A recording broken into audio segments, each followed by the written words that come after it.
The woman with the issue of blood.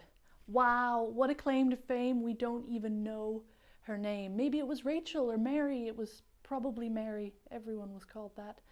But no, she's called the woman with the issue of blood. That's her legacy, and this is her story. Let's talk about this nameless woman of the Bible. And you can find her in 3 out of the 4 Gospels. Jesus stepped off a boat. An important man, Jairus, a synagogue leader, he fell at Jesus' feet and he begged him earnestly, saying in verse 23 of Mark 5, "My little daughter is dying. Come and lay your hands on her so that she can get well." A daughter afflicted and a loving father doing all he can to help.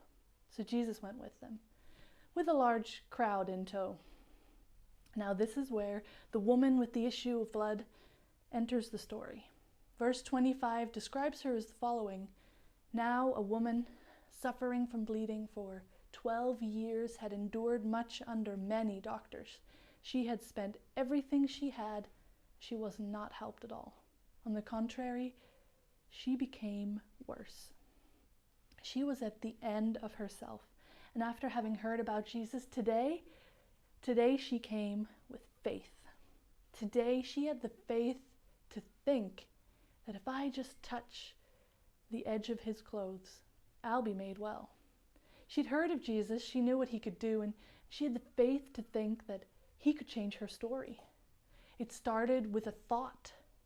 Now in Hebrews 11:1 it says, "Now faith is the reality of what is hoped for, the proof of what is not seen." Her healing was not a reality. It had not been seen for 12 years, but man, was it hoped for. She chose to have faith in him. After hearing what he'd done, that meant her actions followed her faith because they followed her thoughts.